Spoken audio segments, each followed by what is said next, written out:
Cuando estaba en la universidad, solía cuidar la casa de una familia cada año mientras se iban de vacaciones.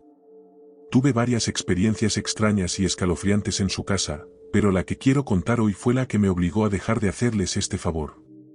En esa época tenía unos 20 años y hacía lo posible por llegar a fin de mes. Cuidar casas era uno de los trabajos extras que tenía. La familia iba a irse 2 semanas al extranjero, y no tendrían señal de teléfono, así que, si pasaba algo, tendría que llamar a la policía o a algún familiar, dependiendo de la situación. Cabe mencionar que ya había tenido algunas experiencias inquietantes en su casa antes, pero nunca lo suficiente como para desanimarme porque me pagaban muy bien.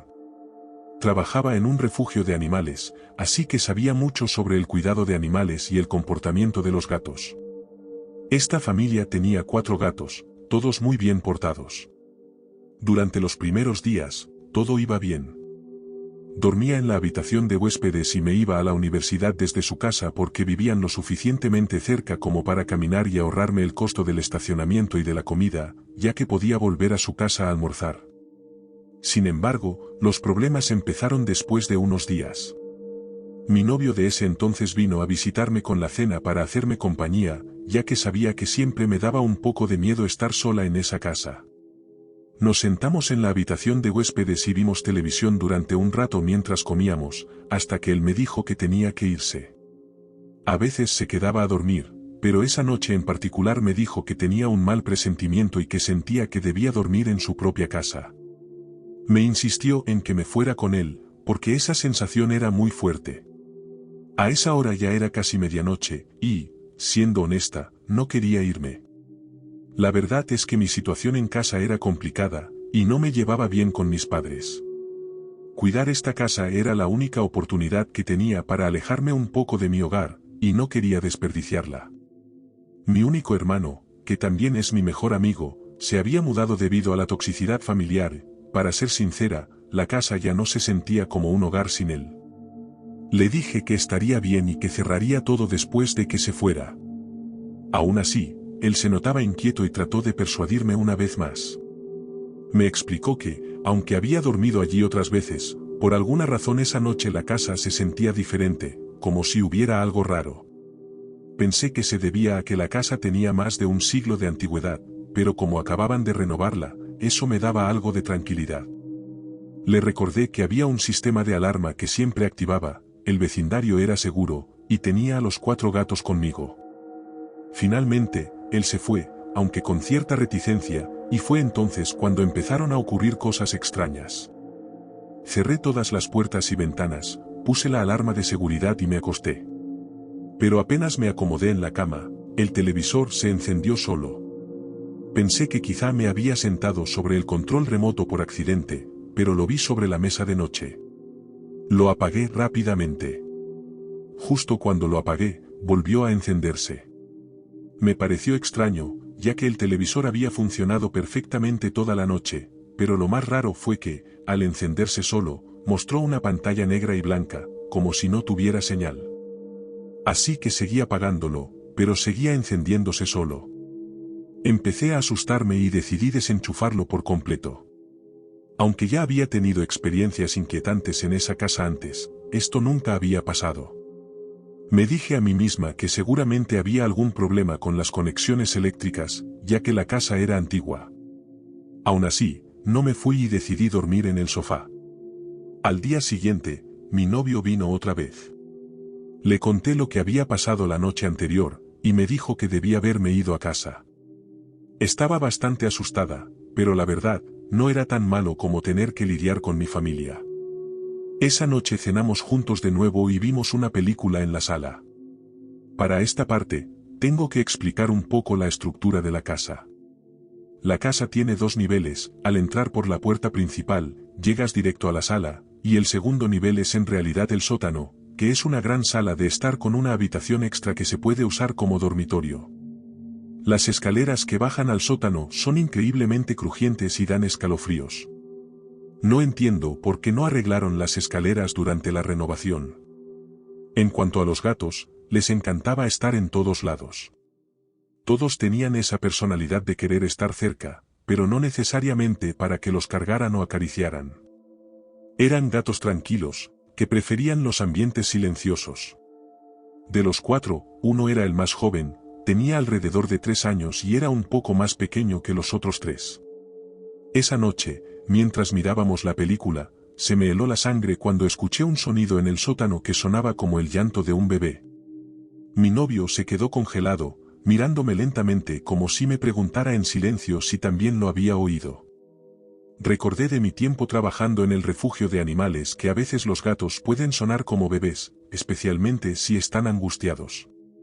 Como mencioné antes, a los gatos les gustaba estar cerca de las personas y te seguían por toda la casa, pero nunca tan cerca como para que los acariciaras. Los conté y solo vi a 3. El gato más pequeño no estaba.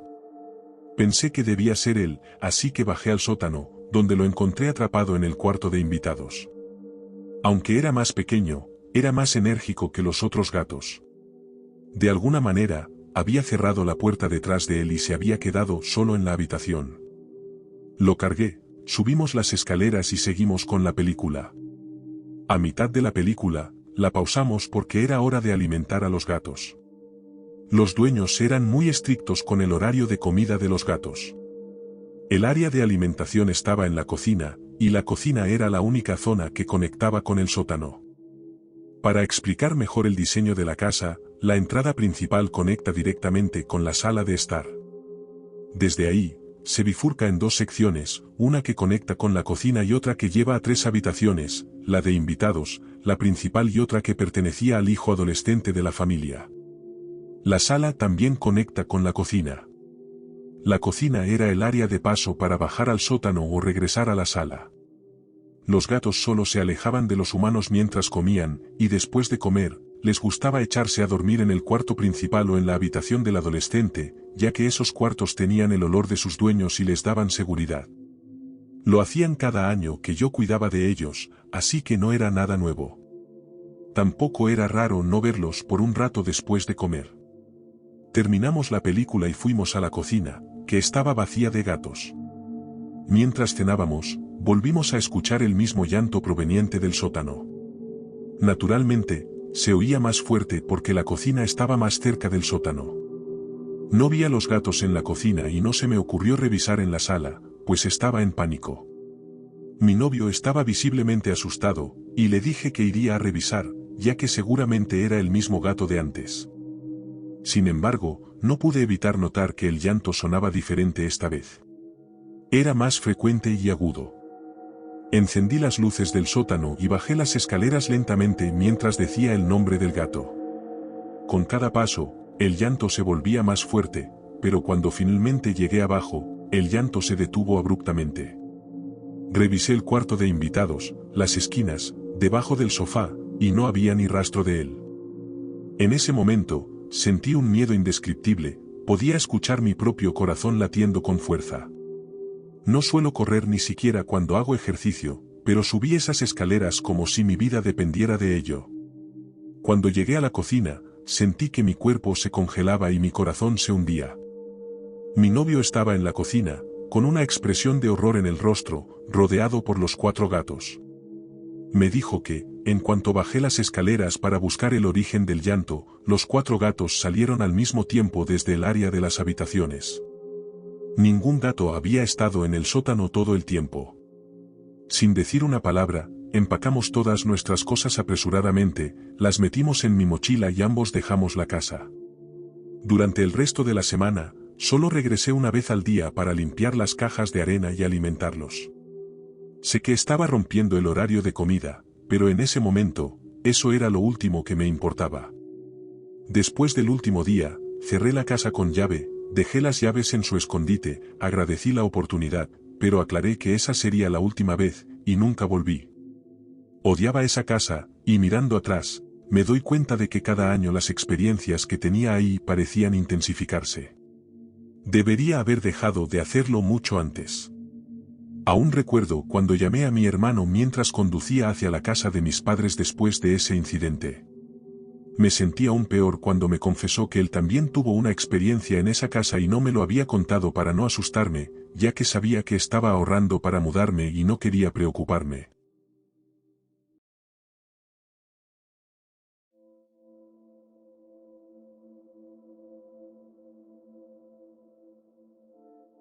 Primero, presentaré a los involucrados. Mi nombre es Kelsey, y tenía 17 años cuando ocurrió este evento.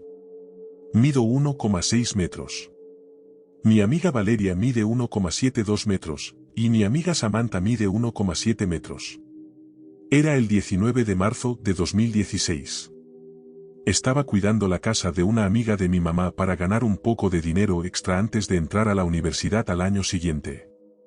Era una noche fresca de primavera, y la casa en la que estaba cuidando tiene una terraza increíble donde a mis amigos y a mí nos gusta fumar.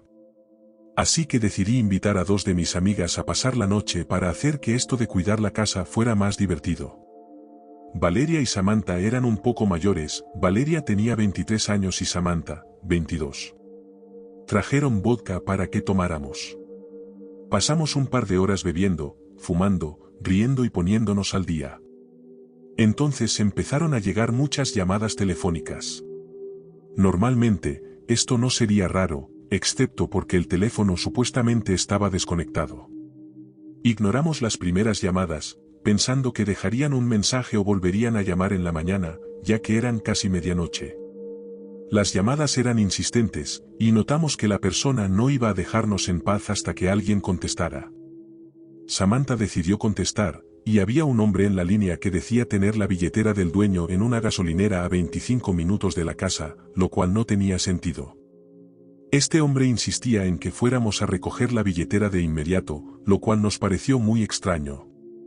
Tras varios minutos en los que el hombre insistía que era urgente que recogiéramos la billetera, Samantha logró hacerle entender que no íbamos a salir de la casa y que la recogeríamos en la mañana. Colgamos el teléfono y todas sentimos un escalofrío en el estómago. Agarramos al perro, Willis, y corrimos hacia el dormitorio de atrás, cerramos todas las persianas y bloqueamos la puerta. Ya teníamos el juicio nublado por el alcohol y la marihuana. Hablamos entre nosotras y decidimos que estábamos siendo paranoicas, y que el hombre solo estaba tratando de asegurar que devolviéramos la billetera al dueño de manera segura. Pasaron varias horas en las que seguimos bebiendo y fumando. Después decidimos ver una película cómica y preparar algo de comida para calmarnos y prepararnos para dormir esa noche. Nos movimos de la terraza a la sala y pusimos un DVD. La terraza está ubicada entre la cocina y la sala, y da al patio con la piscina. La puerta que da al patio y a la terraza no tiene cerradura, pero la puerta que conecta la cocina y la sala con la terraza no tiene una puerta para que Willis salga al patio a hacer sus necesidades.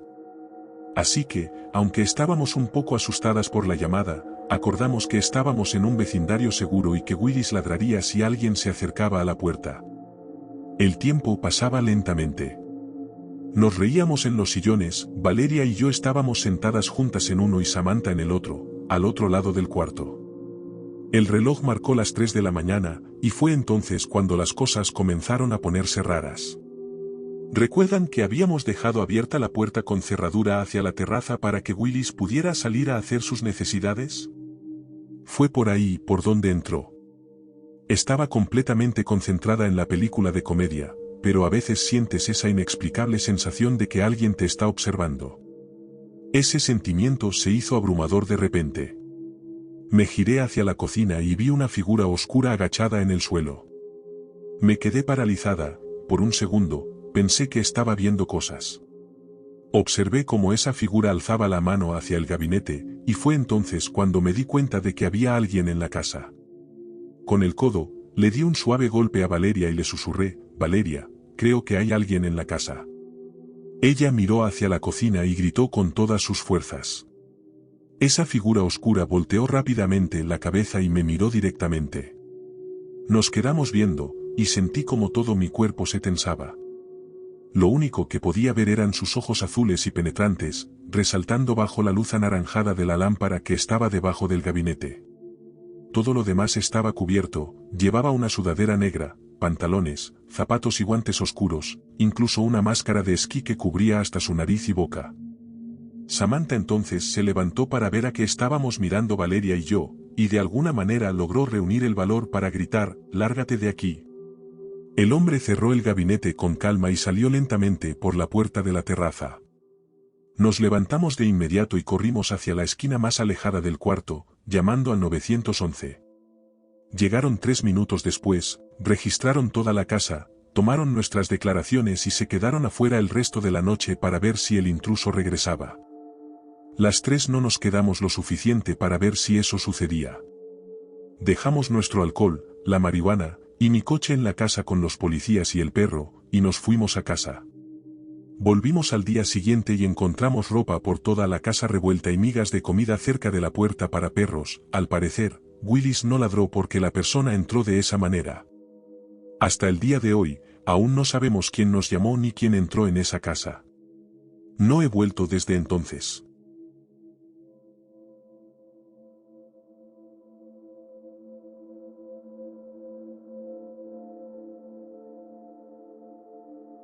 Tengo 28 años. He sido una amante de los animales desde niña, lo que me llevó a seguir una carrera relacionada con ellos.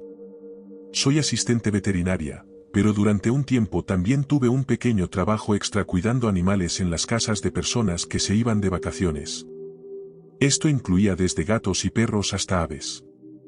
De hecho, me quedé en casas enteras fines de semana para personas que presumiblemente no tenían familiares disponibles para cuidar a sus mascotas. Siendo una mujer joven que también trabaja en una clínica veterinaria, la mayoría de la gente no se sentía intimidada por la idea de que me quedara en su casa mientras estaban fuera. No era una desconocida de la calle, mis credenciales estaban por todo Internet. Un día, recibí una respuesta a mi anuncio de un hombre llamado Jeremías que buscaba mis servicios. Tenía una guacamaya de unos 20 años y un gato que necesitaba que cuidara durante un fin de semana mientras él se ausentaba. Directamente me ofreció $300 por todo el fin de semana. Acepté la oferta porque me pareció justa. Tengo experiencia con aves de todo tipo, incluyendo guacamayas, pero esta sería la primera vez que cuidaría de una durante un fin de semana entero. Conocí a Jeremías en su casa. Era una casa esquina básica y normal para el vecindario. Era un hombre bajo, de unos 50 y tantos años, si tuviera que adivinar. Tenía el cabello y el bigote canosos. Parecía muy amigable. En mi experiencia, la mayoría de los amantes de los animales lo son. Después de conocer a Jeremías, conocí a su ave, Ringo, y a su gato, Gaspar. Ringo era enorme. He manejado guacamayas en el pasado, lo que supuse fue parte de la razón por la que Jeremías me contrató. Me habló de la personalidad y las peculiaridades de Ringo, y de cómo callarlo si hacía ruido. Ringo repetía, "Papi está en casa", mientras Jeremías lo acariciaba. Él se reía y decía que eso es lo que dice cuando lo ve. Ringo decía algunas otras frases junto con esa, todas de 2 o 3 palabras. Después de mostrarme cómo limpiar la jaula y todo eso, me mostró el resto de la casa y me dijo con qué frecuencia alimentar a Gaspar. Me pidió que no entrara en ninguna otra habitación de arriba, además de la habitación de invitados donde dormiría, lo cual era comprensible. Había un baño arriba justo al lado de la habitación, y me dijo que podía servirme su comida. Sin embargo, soy vegana, así que traje mi propia comida para el fin de semana. Después de todo esto, y de conocerme un poco, me dio la llave de la casa y se fue. Lo vi por la ventana mientras se alejaba, y me quedé sola con Ringo y Gaspar. Ya era tarde, alrededor de las 8 de la tarde. Estaba oscuro, así que no había mucho que hacer esa noche. Gaspar ya había comido, y Jeremías ya había dejado suficiente comida en la jaula de Ringo para la noche. La jaula estaba en la sala, en el centro de la casa, justo al lado del televisor. Así que encendí el televisor y me dejé caer en el sofá. Gaspar se escondía en algún lugar de la casa, fuera de la vista. Ringo estaba sentado en la jaula, mirándome. Después de un par de horas viendo la televisión y cenando, me fui a la cama. No había razón para quedarse despierta hasta muy tarde. Dormí con la puerta de la habitación abierta y me desperté en medio de la noche por un ruido. La mejor manera de describirlo sería como 2 fuertes crujidos. Me senté y escuché por un segundo. Nada. Así que me volví a acostar y me dormí. Había un pájaro gigante en una jaula abajo. Escuchar ruidos no era inesperado. El día siguiente fue bastante tranquilo. Limpié la caja de arena de Gaspar, lo alimenté y alimenté a Ringo. Dejé salir a Ringo a jugar durante un par de horas. Se posó en el respaldo del sofá detrás de mí mientras veía la televisión. Jeremías me dijo que Gaspar y Ringo normalmente se ignoraban, así que no tendría que preocuparme de que uno atacara al otro. Unas horas más tarde, salí de la casa para explorar un poco la zona. Di un paseo por el parque y hablé por videollamada con un par de amigas. También conduje un poco y compré algo de comida para la cena antes de regresar a la casa. Eran alrededor de las 7 de la tarde cuando regresé. Interactué con las mascotas durante un par de horas mientras cenaba y veía la televisión. Se suponía que Jeremías regresaría a casa tarde mañana. Me fui a dormir temprano de nuevo. Me dormí con la puerta abierta otra vez. Sin embargo, una vez más, me desperté por un ruido. Esta vez, creo que fue el sonido de la puerta de la habitación cerrándose. Miré hacia arriba y vi que la puerta de la habitación ahora estaba cerrada. Aunque las ventanas estaban abiertas, casi no había viento para crear una corriente. Esto era extraño. También podía oír ruidos desde abajo. Sonaba como Ringo moviéndose en su jaula, hablando. Salí de la cama para ver cómo estaba y asegurarme de que estuviera bien. Mientras bajaba las escaleras, lo oí hablar más claramente. Llegué a la jaula y vi que estaba completamente despierto y caminando. Recordé lo que Jeremías me había dicho que hiciera para que se callara, darle un premio en particular. Rebusqué en la bolsa para coger uno, pero entonces dijo la frase, «Papi está en casa». Me pareció extraño e inquietante. Puse un premio delante de la cara de Ringo y él lo agarró. Esto finalmente lo hizo callar, pero seguía sintiendo raro que se despertara en medio de la noche. Volví a la habitación y dejé la puerta abierta. Me volví a dormir, y les juro que me desperté una vez más, tal vez un poco más de una hora después. Esta vez no oí lo que me despertó, pero miré hacia arriba en la habitación aturdida, y en la oscuridad casi total de la habitación vi una masa negra en el centro de la habitación alejándose de la cama y saliendo por la puerta. Me senté y casi grité hasta que recuperé la conciencia por completo. Ahora tenía que preguntarme si lo que acababa de ver era una alucinación o no. Cogí mi teléfono para encender la linterna, pero en la pantalla, vi que había recibido un mensaje de Jeremías hacía aproximadamente una hora. Era él diciéndome que si Ringo hacía ruidos en medio de la noche, era normal que lo ignorara. Me quedé mirando la pantalla, releyendo el texto al menos 10 veces. Ese texto se envió convenientemente a la misma hora en que me levanté para darle un premio a Ringo. De repente me sentí mal. Esa masa negra en la habitación que acababa de ver. ¿Y si fuera real? ¿Y si no fuera una alucinación? Salí de la cama y encendí la lámpara. Empecé a hacer mi maleta lo más rápido posible. No traje mucha ropa, así que terminé de empacar muy rápido. Fui silenciosamente al baño de al lado para coger todos mis artículos de aseo rápidamente. Y luego volví de puntillas del baño, y estaba en el pasillo de arriba casi a oscuras con todas las puertas de las habitaciones. Miré por el pasillo, y juraría que oí un sonido muy débil procedente de una de las habitaciones. No sé por qué, pero esta curiosidad abrumadora casi me hipnotizó, y me arrastré por el pasillo hasta lo que supuse que era la habitación principal. Acerqué la oreja a la puerta y oí un sonido de traqueteo. Sonaba como una cama meciéndose. Él estaba ahí dentro. Ese maldito desgraciado. Llamé a la puerta y dije, «Jeremías, ¿estás ahí?» El sonido de la mecedora se detuvo y ahora había un silencio sepulcral. Repetí mi pregunta y esta vez dije, «Si estás en la casa, necesito saberlo ahora mismo antes de irme». Seguía el silencio. Si estas historias te mantuvieron en suspenso, dale me gusta y suscríbete para más encuentros inquietantes. Activa las notificaciones porque no querrás perderte lo que viene a continuación. Mantente a salvo, mantente alerta y recuerda. Gracias por escuchar, y nos vemos en la próxima noche.